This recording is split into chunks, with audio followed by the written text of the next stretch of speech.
North America's longest river, the Missouri, flows out of the Rocky Mountain foothills, across the high, semi-arid northern Great Plains, and through fertile prairie grasslands before entering the Mississippi River just above St. Louis. Across its 500,000 square miles, the Missouri watershed touches ancient hunting grounds, once rich with beaver, river otter, fox, elk, and bison. Up through the first half of the 19th century, the Missouri was America's highway into the heart of the continent, the vital commercial link connecting scattered and remote fur trading outposts to the markets in New York, London, and beyond. At these trading posts, or forts as they were called, Native American hunters and trappers would bring their pelts and hides to exchange for precious manufactured goods, including cloth, blankets, iron tools, household goods, guns, powder, and shot. Each spring, boats on the Missouri ferried these trade goods to the forts and transported pelts and furs back to St. Louis. Illegal supplies of liquor were also shipped upriver, a trade that furmen used to their advantage with devastating and long-lasting impact on Native American communities. But liquor was not the only dangerous cargo carried upriver. In the spring of 1837, the 120-foot-long, 119-ton sidewheel steamboat St. Peter's left St. Louis, Missouri on its maiden voyage, an 1,800-mile journey up the Missouri River. Its destination was the trading post of Fort Union at the end of steamboat navigable water, where the Yellowstone joins the Missouri near the present-day border between North Dakota and Montana. The St. Peter's, operated by Pratt Chateau and Company of St. Louis, was loaded with supplies, trade goods, and passengers, making the annual trip to service trading posts at the center of North American fur trade all along the Missouri. Equally important, the St. Peter's served a vital diplomatic mission for the U.S. government. It delivered promised payments to various tribes in exchange for land cessions and cooperation, an important lever for maintaining peace with Native Americans living across the northern Great Plains. On this trip in 1837, the St. Peter's also carried an invisible and deadly cargo, variola major, the most virulent strain of the smallpox virus. Smallpox was a horribly cruel affliction. The most highly contagious strain passed easily from person to person, and mortality rates could range between 30 and 90%. Flu-like symptoms, fever, vomiting, body aches, and overall lethargy appeared about 12 days after exposure, then subsided. But within a few more days, painful lesions erupted on the victim's mouth, throat, and nasal passages before erupting into oozing pustules on the skin. Drinking and eating were painful, and for some impossible, complicating recovery and leaving many victims too weak to tend for themselves. By the 1830s, vaccination with cowpox was an effective and widespread preventative measure, but government vaccination efforts among Indians had only recently begun and had not reached many tribes along the upper Missouri. Secretary of War Lewis Cass restricted vaccination to more southern regions, setting the stage for a public health disaster. 13 days out of St. Louis, as the St. Peter's approached Fort Leavenworth, a crew member came down with a fever. A few days later, in an area known as the Black Snake Hills near present-day St. Joseph, Missouri, one of the Indian agents on board, suspecting smallpox, recommended that the ship's captain put the sick man ashore. But 33-year-old Captain Bernard Pratt, Jr., son of the company owner, refused. Pratt doubted that the fever was in fact smallpox. He also argued that discharging the hapless crew member in the wilderness would consign him to certain death from starvation. Pratt perhaps had other reasons as well. Returning to St. Louis and commissioning another boat was out of the question, as lower water levels in the summer would not permit a later passage upstream. He also knew that the cargo aboard the St. Peter's had to reach company forts, or the coming season would be lost. So the St. Peter's pushed on with its passengers, supplies, and deadly invisible cargo.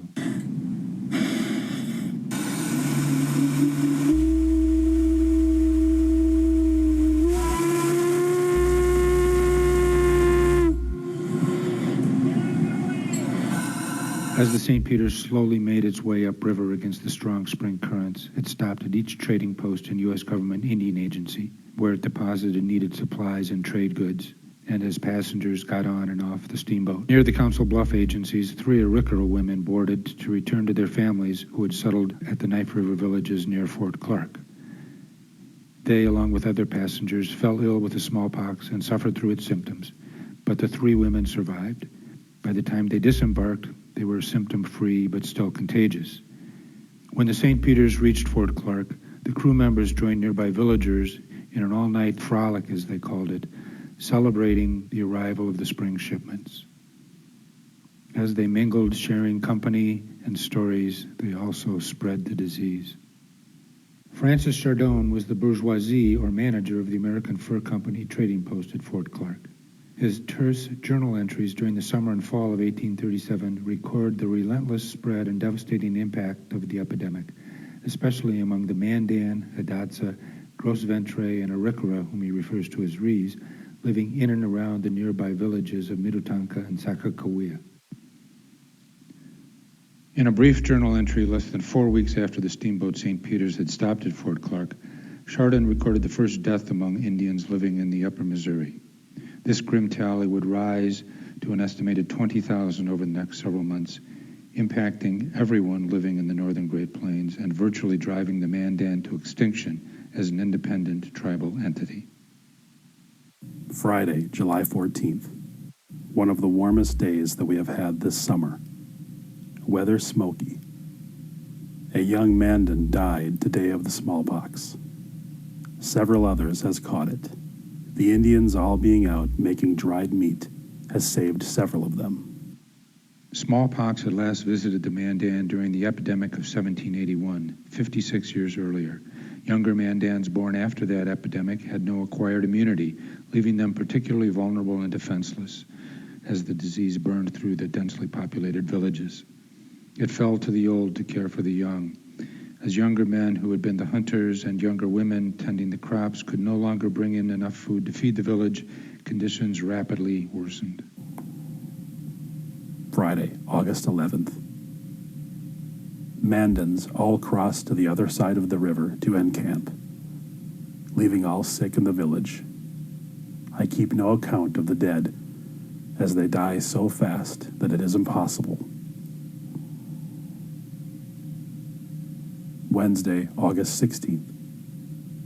Cold for the season. Fire very comfortable. Several men, women, and children that have been abandoned in the village are laying dead in the lodges. Some outside of the village, others in the little river not entered, which creates a very bad smell all around us. The epidemic reached far beyond the confines of the Knife River villages.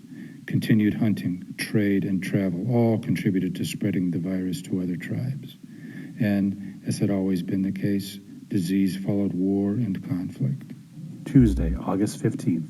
The war party of Rees and Mandans that left here the 26th of June all came back today, having killed 7 Sioux, men, women, and children. It appears that the smallpox has broke out amongst the Sioux, as some of the party, on their way back, was taken sick at Grand River, having caught the disease from those that they butchered.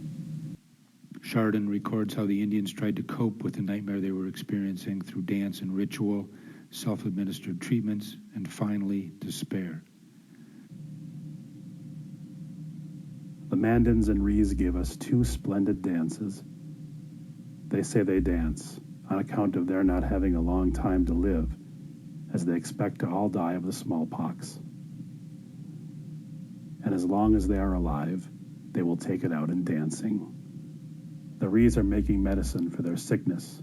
Some of them have made dreams that they talked to the sun, others to the moon. Several articles have been sacrificed to them both. A young Ree that has been sick for some time with the smallpox and being alone in his lodge thought that it was better to die than to be in so much pain. He began to rub the scabs until blood was running all over his body. He rolled himself in the ashes, which almost burned his soul out of his body. 2 days after, he was perfectly well. It is a severe operation, but few are disposed to try it. However, it proved beneficial to him. Saturday, August 19th. Amanda and his wife killed themselves yesterday to not outlive their relations that are dead. I was in hopes that the disease was almost at an end, but they are dying off 8 and 10 every day, and new cases of it daily. Where it will stop, God only knows. Sunday, August 20th. Sprinkled with rain, 3 more died in the village last night. The wife of a young Mandan that caught the disease was suffering from the pain. Her husband looked at her and held down his head. He jumped up and said to his wife, "When you was young, you were handsome. You are now ugly and going to leave me. But no, I will go with you." He took up his gun and shot her dead, and with his knife ripped open his own belly. 2 young men, Rees, killed themselves today. One of them stabbed himself with a knife and the other with an arrow. Thursday, August 31st. A young Mandan that died 4 days ago, his wife having the disease also, killed her 2 children, one a fine boy of 8 years and the other 6. To complete the affair, she hung herself. Fur traders who had been previously vaccinated or had acquired immunity during their own earlier bouts with smallpox remained unaffected during the 1837 outbreak. This condition raised suspicion and resentment among the Indians who saw their villages devastated. Chardon's journal records rising tension between the fur traders and the natives as the death toll rose. Friday, July 28th. Rain in the morning. This day was very near being my last. A young Mandan came into the fort with his gun cocked and secreted under his robe with the intention of killing me. I am upon my guard. The Rees are outrageous against the Mandans. They say that the first Mandan that kills a white, they will exterminate the whole race. I have got 100 guns ready and 100 pounds powder, ready to hand out to them when the fun commences. Sunday, July 30th. Another report from the gross venturists today say they arrived at their village and that 10 or 15 of them have died, 2 big fish among them. They threatened death and destruction to us all at this place, saying that I was the cause of the smallpox making its appearance in this country. Monday, August 14th. A Mandan chief came early this morning and appeared to be very angry, telling me that I had better clear out with all the whites, that if we did not, they would exterminate us all. I told him that we would not leave the place, and that if they were disposed to kill us, to come on quick, that we were ready for them at all times. Wednesday, August 16th. A Ree that has lost his wife and child threatened us today. We are beset by enemies on all sides, expecting to be shot every minute. Month of August, I bid you farewell with all my heart. It is the wish of humble servant that the month of September will be more favorable. The number of deaths to the present is very near 500. The Mandans are all cut off, except 23 young and old men. Despite Chardon's wishes to see the end of the epidemic, the smallpox raged on. The disease affected everybody, Native American and white alike. No one could escape.